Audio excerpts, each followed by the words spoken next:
Last 3 agenda weeks in advisory, we've been focusing on Rethink Homelessness, and we've been educating ourselves on maybe some misconceptions we've had, and truly trying to figure out what is accurate, and hopefully you guys are shaping your worldview a little bit on your perceptions of homelessness.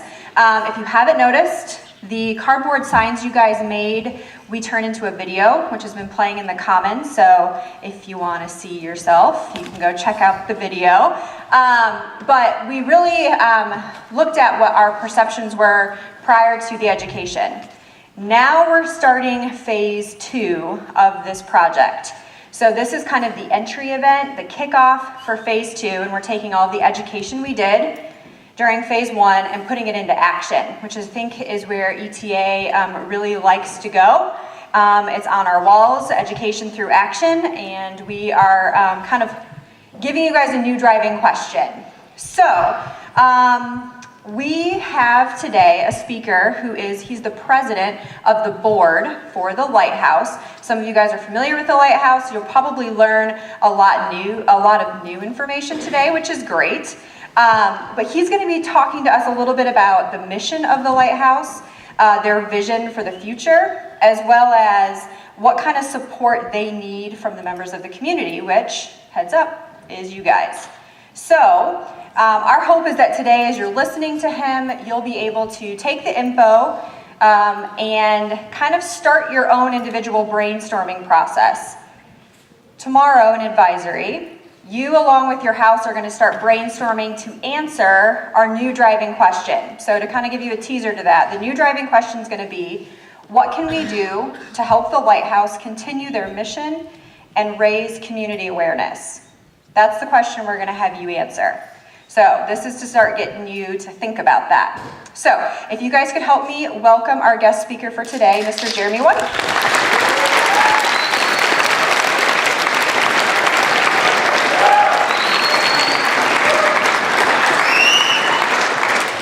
Thank you. I'll tell you what, it's been really cool for us at the Lighthouse to hear that there are lots and lots of students like yourselves who are taking a personal vested interest in homelessness. My name, as was said, is Jeremy Wike, and I moved to Columbia City about 8+ years ago with my wife, and we love this community, and I happen to be a pastor at Community Hope Church here in town, and about 4 or 5 years ago, I decided that I wanted to be a part of a solution, and became aware of the Lighthouse, our local homeless shelter. And what I realized, and as what I've been finding out, that many of you have had the same sorts of awareness, and that is there's a lot of stereotypes and a lot of misconceptions, and hopefully part of what we can do is re-educate you. And as you guys are learning, that's really cool. The mission of the Lighthouse is to minister to the physical, emotional, and spiritual needs of individuals and families who are homeless or who are at risk of being homeless in Whitley County.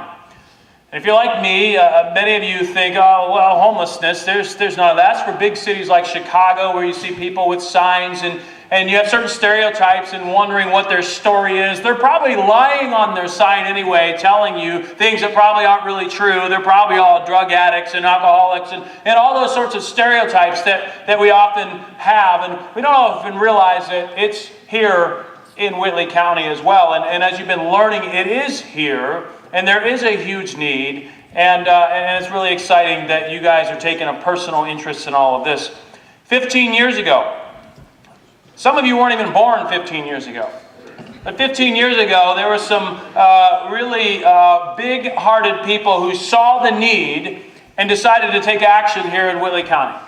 And they launched through a several-year process called the Lighthouse Homeless Shelter. What the Lighthouse does, and as it has evolved, and what we have realized is what works, is that we are more accurately labeled a transitional housing shelter.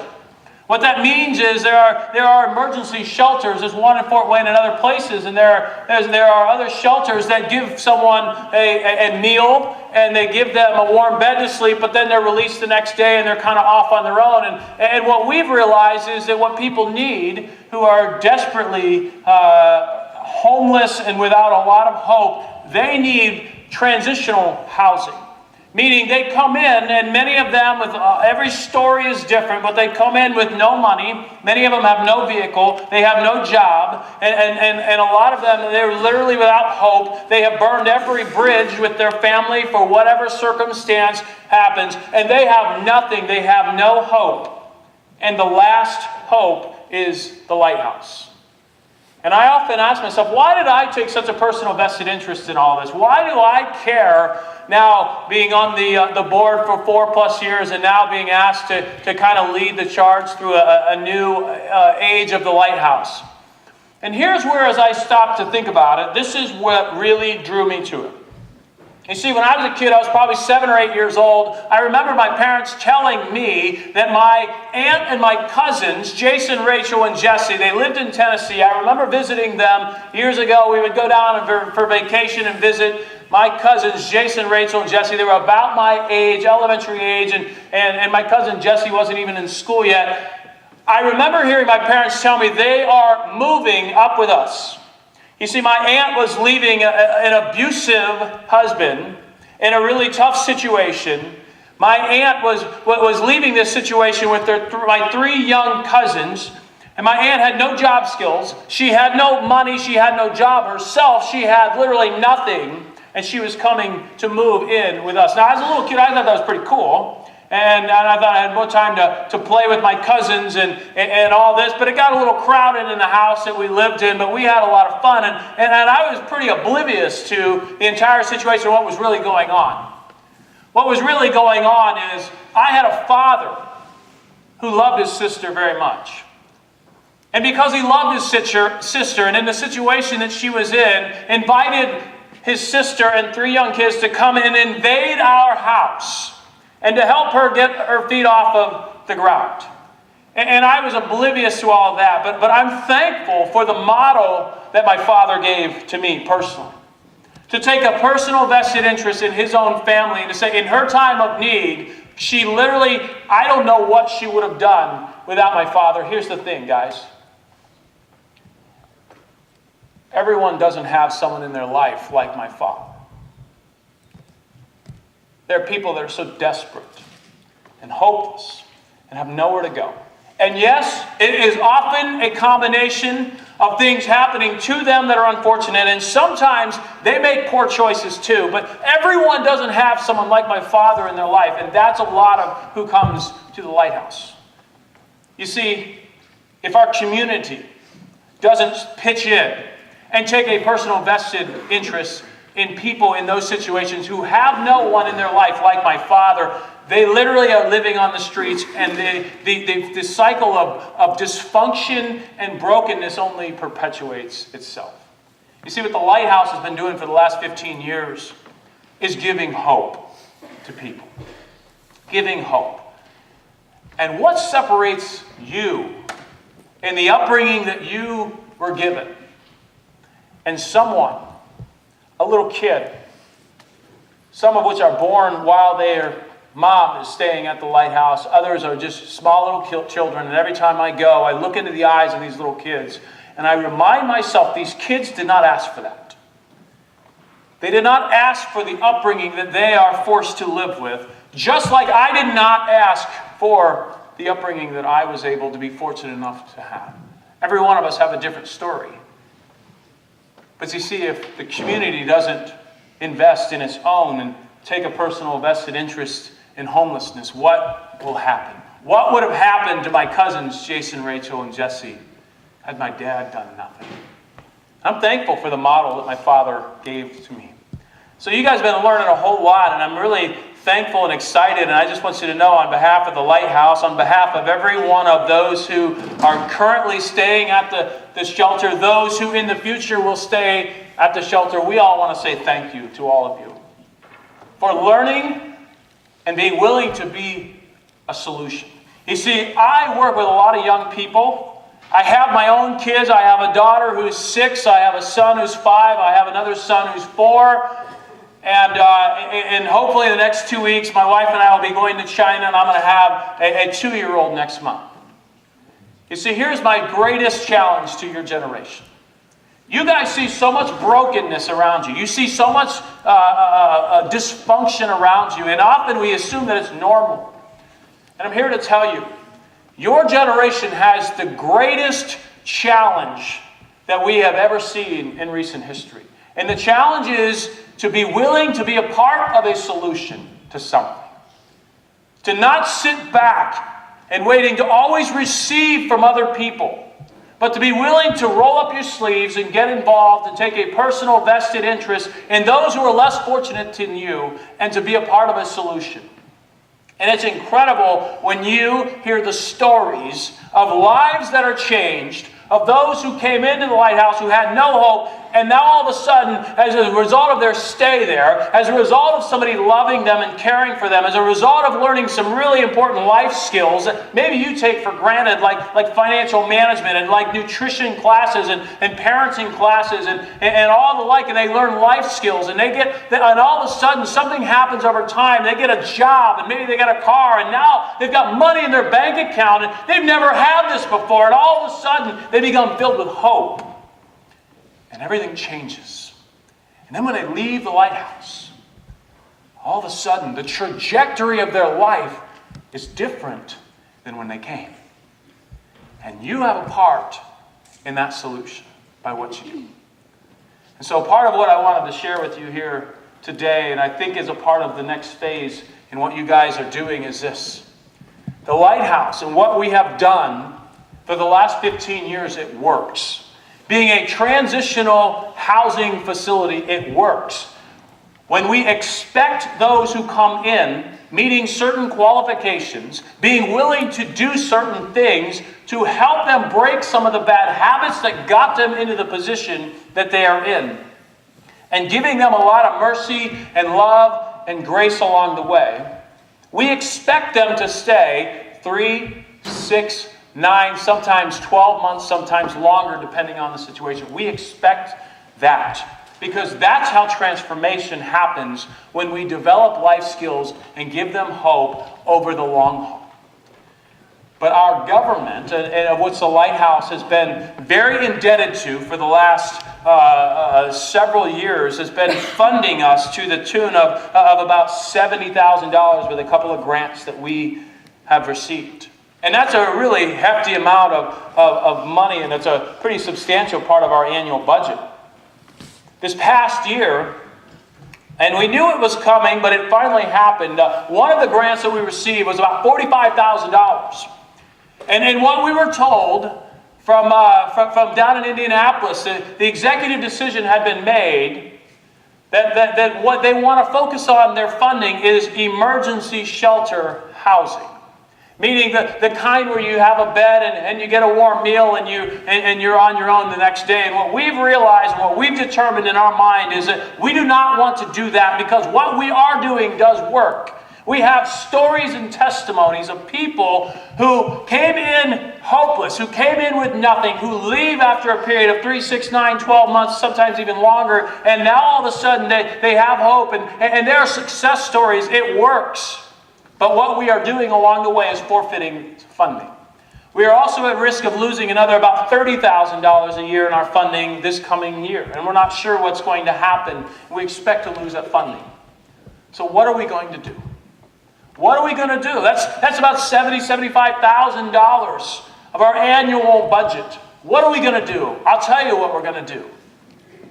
We're going to communicate in any way, given any venue that we can, to our community here in Columbia City and in Whitley County, that we love our community, that we are proud of our community, that we take a personal interest in every person in our community, and we want every person in our community to be a part of the solution of homelessness. We want to see more stories of lives that are changed, just like the many that we've had. And I can tell you names, I can tell you stories of people whose lives have been touched and changed by the work at the Lighthouse. What you are doing, I say this as a pastor, what you are doing right now and what you have been endeavoring over the last however many weeks, focusing on homelessness, it is not an accident. I want to tell you that. It is not an accident that you guys are choosing to focus on this. And I just want to say from the bottom of my heart, thank you. You can be a part of the solution. You can help fill in the gap of our funding. You can help be a part of a better tomorrow. To take ownership in our community, because this is our community. You're a part of our community. And so are all of those who find themselves in the really unfortunate situations. Because everyone doesn't have somebody in their life like my father. Everyone doesn't have that hope. And the truth of the matter is, many of the homeless people in Whitley County, many of them who used to live at the Lighthouse at one time, you don't always know who they are. They don't exactly announce it from the rooftops. But we have an opportunity, an incredible opportunity that presents itself. My challenge for all of you is that you would take pride in your community and to dream big, but to take baby steps in a direction. To take baby steps in a direction to get the word out and to raise the awareness that homelessness is real, but there is a solution. But that solution at the Lighthouse has to continually be staffed. It needs to continually have resources. It needs to continually have volunteers. It needs to continually have all the things to continue so that we can carry on another 15 years and another 15 years after that. And you can be a part of that solution. And I thank you all for everything that you have already done, what you have already learned, and what you will continue to do today and moving forward, to be a part of a really, really amazing solution. Wouldn't it be amazing in Columbia City and in Whitley County for us to say, we cared so much about the homeless that we banded together, that we took ownership of this and decided we're going to make a difference and we're not going to let this fall by the wayside. And by the way, with that government funding came restrictions to do what we find doesn't work. To say we want to just do emergency shelter. No, we want to do transitional housing. And by the way, wouldn't it be amazing for the reputation? Wouldn't it be amazing if Eagle Tech Academy was on the forefront of being a part of that solution? And that's every one of you. You have an incredible opportunity. Thank you for your time. Thank you for what you're doing in advance.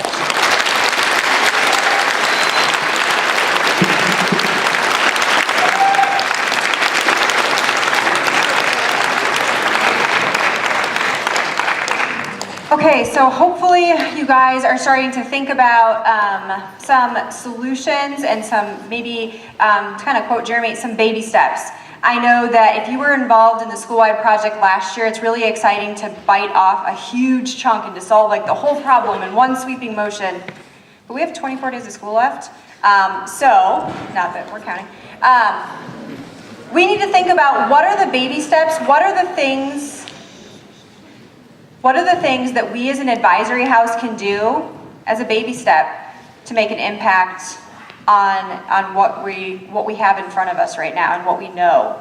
So hopefully this got you thinking. Tomorrow you'll think more about that and brainstorm as an advisory, so come prepped and ready. Thank you for your attention, guys. You were awesome, and you guys can head to your block 3 or lunch.